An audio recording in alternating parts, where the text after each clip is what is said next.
তো আপনাদের জন্য দুইটা নিউজ রয়েছে। প্রথমটা হলো গুড নিউজ, আর পরেরটা হলো ভীষণ রকমের ব্যাড নিউজ।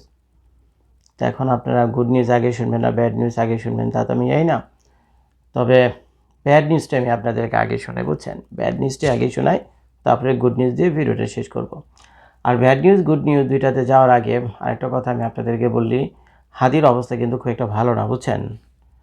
গতকাল পত্রপত্রিকা বা ইলেকট্রনিক্স মিডিয়াতে যে নিউজগুলো আমি দেখলাম, যা বুঝলাম, অবস্থা ছাড়া খুব একটা ভালো না। ওই যে গতকাল বলছিলাম না মাথার খুলি খুলে রাখছে, তো এটাতে এখনও বসায়নি, বুঝছেন? এখনও বসায়নি, ওই ভিতরে ওইটাকে ট্রিটমেন্ট না করা পর্যন্ত খুলির বাকি অংশ বসাতে পারবে না। তো যাই হোক, আপনারা যারা হাদিকে ভালোবাসেন দোয়া করেন ছেলেটার জন্য। ভালো মন্দ মিলিয়ে মানুষ, ওর অনেক দোষ ত্রুটি আছে, বুঝছেন? দোষ ত্রুটির ঊর্ধ্বে কেউ নেই, ভালো মন্দ মিলিয়ে মানুষ। ও যদি মন্দ কিছু করে থাকে মাফ করে দেন, আর যদি ভালো কিছু করে তাহলে মন থেকে একটু দোয়া করে দিন, ঠিক আছে? ছেলেটা যাতে সুস্থ হয়ে বাপ মার কোলে ফিরে যেতে পারে।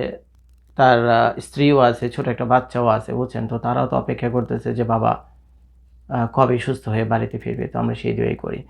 তো চলেন আমি আপনাদেরকে আগে ব্যাড নিউজটা শোনাই। ব্যাড নিউজ হলো আমাদের যে ইসে আছে,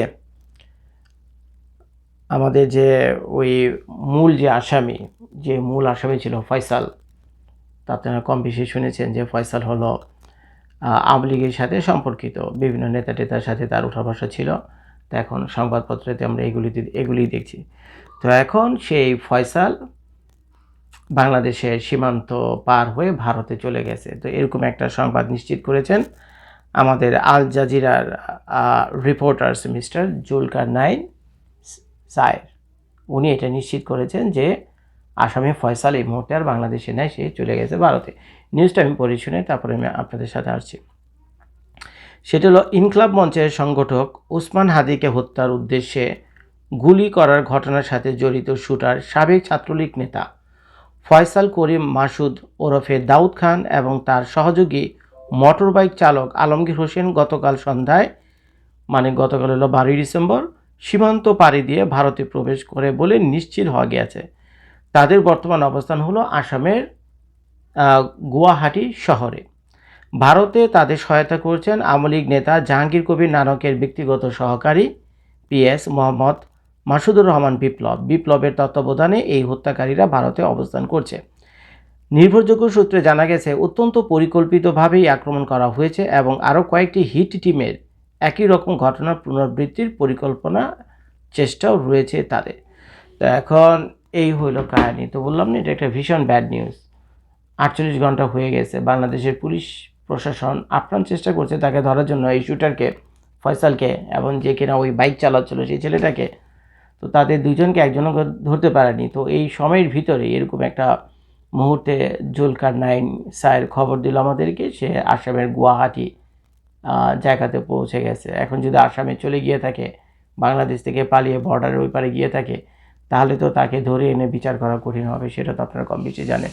তো যদি এরকম সত্যি সত্যি হয়ে থাকে তাহলে এটা হলো ভীষণ ব্যাড লাক আমাদের জন্য, ভীষণ ব্যাড লাক। এবং বাংলাদেশের পুলিশ প্রশাসন, গোয়েন্দা সংস্থা, তারপরে ডিজিএফআই যারাই আছে, বুঝছেন, প্রত্যেকের এই দায় দায়িত্ব নিতে হবে। এটা চরম ব্যর্থতা ল অ্যান্ড অর্ডারের। কারণ এভাবে যদি মানুষ খুন খারাপির মতো ঘটনায় ঘটায় অনায়াসে ভারত সীমান্ত পাড়ি দিয়ে ভারতে গিয়ে মাসের পর মাস, বছরের বছর মানে নিরাপদে থাকে, তাহলে তো ভাই কার বিচার করবেন আপনি, কাকে ধরবেন? তো এই হলো কাহিনি। তো যাই হোক, এটা নিয়ে বেশি কিছু বলতে চাচ্ছি না আমি। তো এরপর আসেন হলো গুড নিউজটাতে। গুড নিউজটা হলো ওই যে বাইকের কথা বললো না, তো একজন তো বাইকের পিছনে, ভিডিওতে আপনারা দেখেছেন, বাইকের পিছনে বসে খুব কাছ থেকে গুলি করছে। তো এখন ঘটনা যেটা শুনলাম, এই শুটারের মোট 4টা গুলি করার কথা ছিল। রিভলভারে তো থাকে কত, 6টা থেকে 7টা গুলি থাকে একটা রিভলভারে বা পিস্তলে। তো 6-7টা গুলির ভিতরে 4টা গুলি করার প্ল্যান ছিল এই শুটারের, ফয়সালের। তো নির্ভরযোগ্য সূত্রে জানা গেছে, না আমি জানিনি, আমাদের জুলকার নাইন সাহেব, তো সেইগুলো বলেছে। এখন আপনারা জানেন জুলকার নাইন যদি কিছু একটা বলে এটাকে উড়িয়ে দেওয়া যায় না, বুঝছেন? সেও একজন কিন্তু অনুসন্ধানী সাংবাদিক, সে একজন অনুসন্ধানী সাংবাদিক। তো তার তথ্য উড়িয়ে দেওয়া যায় না। তো তারও সোর্স আছে নানান জায়গায়। সরকার যে খবর পায় না অনেক সময় এই ধরনের অনুসন্ধানী সাংবাদিক যারা হয় তারা এই ধরনের খবরগুলো পেয়ে থাকে। তো এখন কিসমত ভালো, হাদির যখন নাকি এই শুটার গুলি করছিল হাদিকে খুব কাছ থেকে মোটরসাইকেলে বসে, আর হাদি তো যাচ্ছিল রিক্সা দিয়ে, তখন প্রথম গুলিটা যখন করে তো সেই গুলিটাও লক্ষ্যভ্রষ্ট হয়। আর 3 নম্বর 4 নম্বর 2 নম্বর 3 নম্বর 4 নম্বর গুলিটা করতে পারেন, এর কারণ হলো তার ট্রিগার বলে জ্যাম হয়ে গিয়েছিল। তো এই হইলো পুরো কাহিনী। তো যাই হোক, সবই আল্লাহ তাআলার ইচ্ছা। তো গুড নিউজ হলো যে ওই মোটরসাইকেলটার কথা আমরা এতক্ষণ ধরে বলছিলাম, সেই মোটরসাইকেলটার যে মালিককে, সেই মোটরসাইকেলের নাম্বার দিয়ে সেই মালিককে খুঁজে পাওয়া গেছে। তো সেই নিউজটা আমি আপনাদেরকে পড়ে শোনাই, আপনারা শোনেন। এটা হলো আমাদের যমুনা টেলিভিশনের নিউজ, এই মাত্র কিছুক্ষণ আগে করা, 30 মিনিট আগে করা। তো সেখানে তারা লিখছে, এখানে আমি একটু পড়ে শোনাই, আপনারা শোনেন। এখানে লিখছে, হাদির উপর হামলায় ব্যবহৃত মোটরসাইকেল শনাক্ত এবং তার মালিক গ্রেপ্তার। তো এখানে লেখা আছে, ওসমান হাদির উপর হামলায় ব্যবহৃত মোটরসাইকেলটি শনাক্ত করেছে পুলিশ। পাশাপাশি মোহাম্মদপুর থেকে মোটরসাইকেলটির মালিক আব্দুল হান্নানকে গ্রেপ্তার করেছে এই পুলিশ বাহিনী। রোববার 14 ডিসেম্বর এক খুদে বার্তায় এই তথ্য জানায় পুলিশ ডিপার্টমেন্ট। এদিকে ওসমান হাদির উপর গুলির ঘটনায় প্রধান সন্দেহভাজন ফয়সাল করিম মাসুদকে বহন করা বাইকের চালককে শনাক্ত করার দাবি করেছে ডিজিটাল অনুসন্ধানমূলক সংবাদ মাধ্যম দ্য ডিসেন্ট। আচ্ছা, সংবাদ মাধ্যমটি জানায়, ওসমান হাদির উপর গুলিবর্ষণকারী ফয়সাল করিম মাসুদকে বহন করা বাইকের চালকের নাম ছিল আলমগীর হোসেন। তো ফয়সাল হলো গুলি চালাইছে, আর আলমগীর হলো এই বাইকটা চালাচ্ছিল।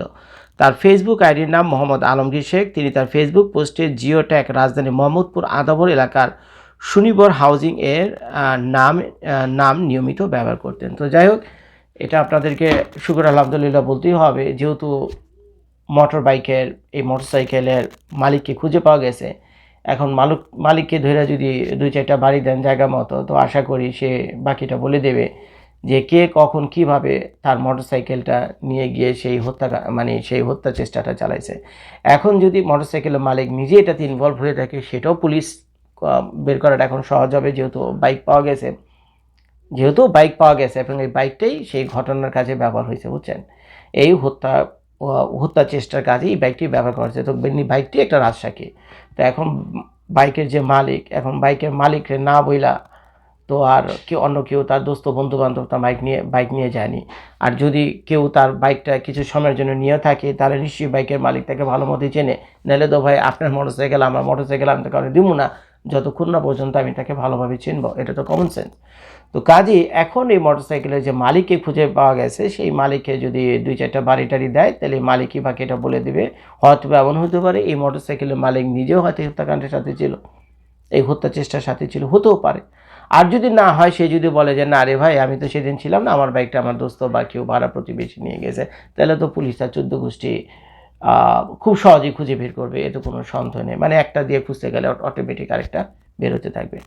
তো যাই হোক, এটি ছিল আপনাদের জন্য দুঃসংবাদ আর সুসংবাদ। তো সুসংবাদ হলো বাইক যেহেতু পাওয়া গেছে, তো বাকি কাহিনিও পাওয়া যাবে। আর দুঃসংবাদ, এখন এই জুলকার নাইন সাইরের কথা যদি সত্যি হয়, এই আসামে যদি চলে গিয়ে থাকে এই ক্রিমিনালরা এই শ্যুট আউট করার পরে, তাহলে তো ভাই আমাদের ব্যাড লাগছে, আমরা তাদেরকে ধরতে পারলাম না। আর ভারতে এই মুহূর্তে কেউ যদি চলে যায় বা পালিয়ে যায়, এই ধরনের ঘটনা ঘটে, তাহলে ভারত সরকারকে বুঝে শুনে সে আসামিকে বাংলাদেশে ফিরে আনা অনেক কঠিন হবে, যেহেতু বাংলাদেশের সাথে ভারতের ডিপ্লোম্যাটিক রিলেশনও বর্তমানে খুব একটা ভালো না। তো যাই হোক ভাই, আপনারা সবাই দোয়া করেন হাদির জন্য। আর 2-1 দিন ধৈর্য ধরলে আপনারা জানতে পারবেন যে হাদির আসলে কি হতে যাচ্ছে, হাদির ভাগ্যে আসলে কি হতে যাচ্ছে। তো এখনও ভাই মানে নিশ্চিত করে কিছু বলা যাচ্ছে না। এই ছেলে কোমাতে নাই, কিন্তু অনেকটা কোমার কাছাকাছি আছে। তো আপনাদের দোয়াই পারে এই ছেলেটাকে ওই কোমা থেকে, বুঝছেন, এই কোমার মতো যে অবস্থা বর্তমানে সে রয়েছে, একটা মানুষের বুঝেন না মাথার খুলে আলাদা রাখা হয়েছে, এবং এটাকে শুধু ব্যান্ডেজ দিয়ে ঢেকে রাখা হয়েছে। যতক্ষণ পর্যন্ত না ভিতরে ব্রেনটাকে ট্রিটমেন্ট করবে, ততক্ষণ পর্যন্ত খুলিটা লাগাতে পারতেছে না। কি এক সিরিয়াস অবস্থা। তো যাই হোক, আপনাদের দোয়াই পারে তাকে এই মৃত্যুর মুখ থেকে বাঁচিয়ে আনার জন্য। আপনাদের সবাই যদি মন খুলে দোয়া করেন আল্লাহর দরবারে, হয়তো সে সুস্থ আমাদের কাছে ফিরে আসবে। ভিডিও দেখার জন্য আপনাদের সবাইকে ধন্যবাদ। ভালো থাকবেন, সুস্থ